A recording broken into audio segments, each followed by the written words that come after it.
I hope that all of you who joined us yesterday were able to reflect on what we learned from the different sessions, and especially from the documentary that left, I think, all of us contemplating the journey of walking El Camino de Santiago in Spain. I know it has for me.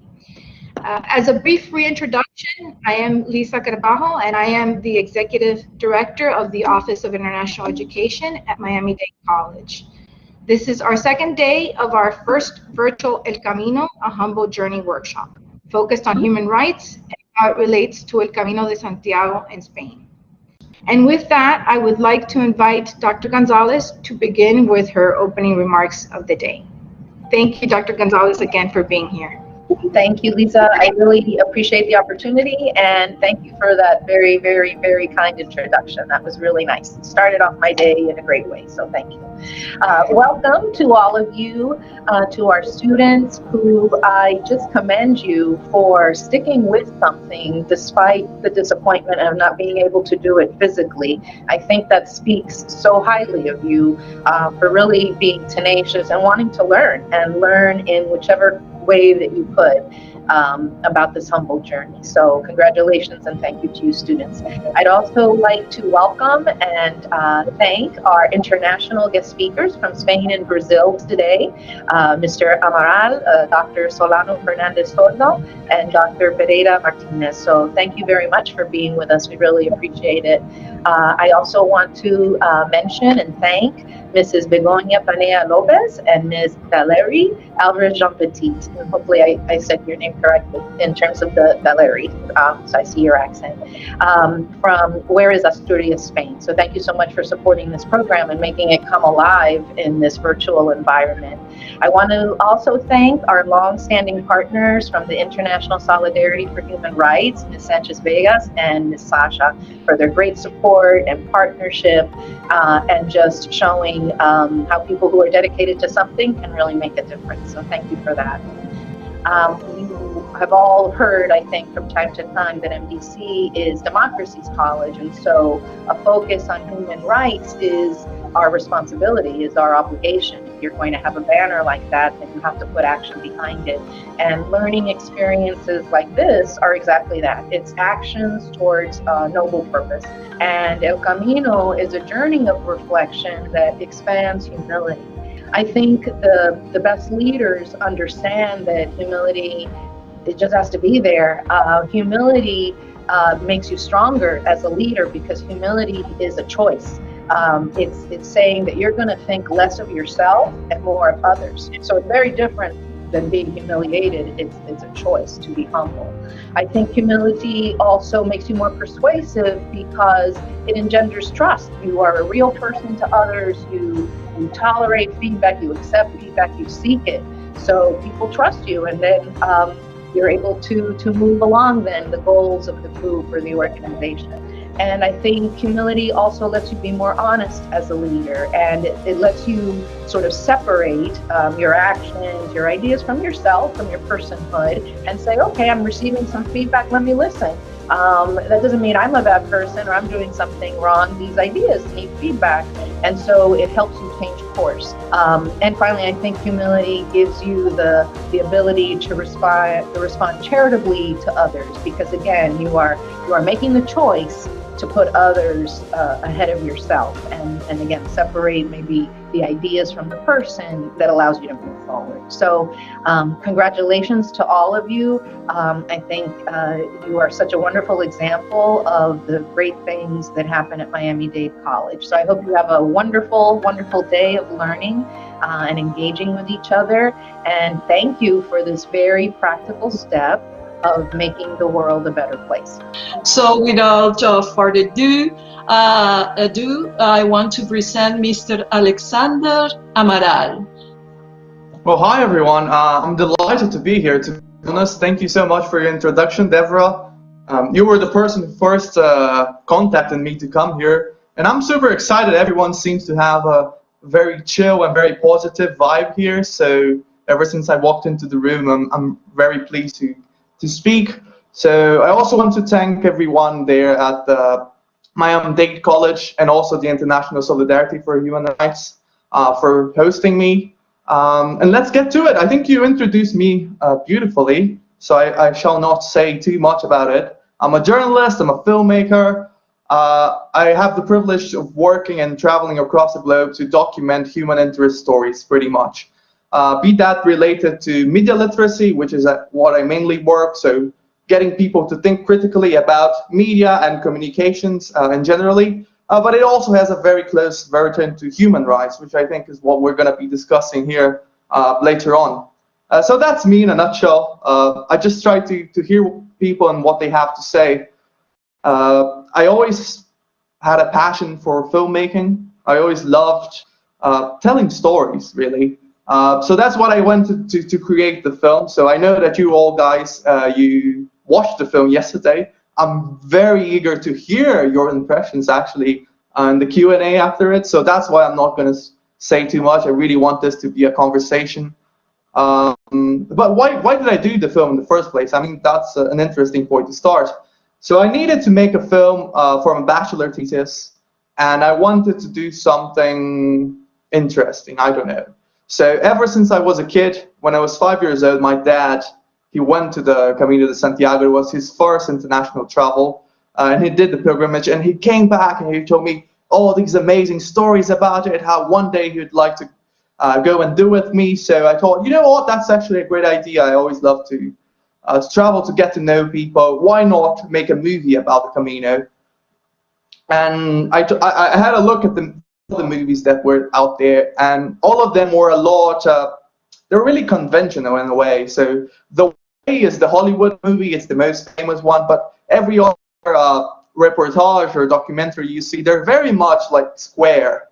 So it's people with big cameras, you know, a whole van, fancy gear. They don't move around very quickly. It's all that very traditional stuff, you know. I was like, you know what? I think the Camino is, as a pilgrim yourself, like it's something fluid, you know. It's something that you need to get back, get out of the car, actually walk with the people, get to know them, spend 24 hours a day with them. So that's something that you slowly start to build relationships, because it's all about relationships at the end of the day. So I put myself out there. It's like, okay, I'm going to do the most traditional route, the French route, the Camino de Santiago. I'm going to walk all the way from Saint-Jean, Géricault, which is in the south of France, to Finisterre on the Spain Sea. So that's 900 kilometers. It took me a month to do all that. So it was quite challenging, but incredible memories along the entire way. As a journalist, you know, you obviously have to get some kind of background. So what am I getting into? So before I went, I talked to Carmen Olero. She's the person responsible at the University of Santiago for the promotion of courses on the Camino, and giving people all the information they need about it. So I was like, okay, I'm searching for some statistics. So what are we getting into? And it's a funny thing, because the Camino is kind of a phenomenon on its own, because people try to grasp it, but it's really hard. Spain has a lot of autonomous provinces. So the states, they're not kind of under the same laws and regulations. Each has their own, much like the states. So it's kind of a challenge to gather all those statistics in the same place. So the only entity that was able to get a kind of a grasp of who are the pilgrims was the Catholic Church. So they estimate roughly that on the year I went, they had over 300,000 people walking, and they do a breakdown. If you go to their website in the University of Santiago, you can see the nationalities, you can see men, women, you can see how much, what are the reasons people go to. So you have certain percent of people who go for religious reasons, some people just go for spiritual experience, some people just go because they like the outdoors. So I had that idea in mind, like, is reality like what the statistics show? So I went to do the Camino. I started really interviewing people, and the Camino is a very intense experience. It's really weird because you don't do anything, you just walk and you think, and that's it. Like, you're in contact with nature. Every day, on our everyday lives, we have so much like phones buzzing around, and you can't be really alone with your thoughts. But when we're doing, all you have to do for, I don't know how many hours you're going to walk at each, 5 hours, 10 hours, 15 hours, depends on how long it is. It's just you, your thoughts, and whoever you come across. So it's super interesting because you start getting really open to people, and that's kind of the definition of pilgrim. A pilgrim is a person. It can be a foreigner. It can be somewhere who comes from far. It comes to do a journey, and this very definition is like you have to be humble, as the speaker before me was just saying, Beatriz. You kind of have to be humble. You put yourself out there, a language which is not your first language, most likely. You really have to walk in somebody else's shoes in that sense. So you really put yourself out there. You start to meet people, and complete strangers, start talking with them, and suddenly you spend 4 or 5 hours walking with them, having a glass of wine, talking about your fears, your insecurities, your life. You know, it's bonding very quickly, and it's weird in that way. David says it on the movie itself. It's a sort of internal journey. You know, you face a bit of everything while you're doing it. But I think it's a really special experience, especially when you're talking about human rights, because it comes down to being open to other people, right? When we talk about human rights, I had a look at your guys' project, all the plagues spread across the Camino. I thought that was such a brilliant initiative. And if you see each one of those principles, it's all about being open to other people, like being respectful, having equality, being able to sit down, even if you don't agree with the other person is saying, being able to sit down, try to talk, even if it's not the same language. You know, sometimes I got a compliment once. They said I was a really good journalist. I was like, but I didn't do anything. I just asked a question. And the pilgrim answered to me, yeah, but you really know how to smile and the right times when to nod, you know? And it's really that. It's like, you don't have to say anything. You just have to be there, present, and kind of engaging with people. And that's what being human is all about, is being able to put yourself in somebody else's shoes. So I think that's what's really special for me when we talk about human rights. We see so much hate speech. We see so much, you know, violence in today's world. And the Camino is really an experience where you just try to connect with other people. You kind of forget a little bit of all the I don't know how to put that, but all the complexity of the world. And you have one common goal with everyone there, which is to walk, to share experiences, and to enjoy life, which is pretty much the goal, right? So, and it's really weird because as a journalist, I had that idea, okay, what's the impact that I want to achieve with my movie? And obviously, the movie is doing great. We have thousands of views on YouTube, but it's always like that. You're wired, oh my God, I want a million people to watch it and be moved by it and touched. But when I was doing the Camino, when you get into that zone, you realize that that's really not what matters. Like, it's a movie for pilgrims before all. So it's really sitting down and listening to someone. You don't have to say anything. You just sit down and you listen to what they have to say. And just the fact that you're there, that you're interested, it kind of changes something in them. You know, I don't know if I was a journalist as much as I was a therapist, you know, or a friend, because it's just sitting down, having a glass of wine, and really listening to someone. I didn't even have to do the movie.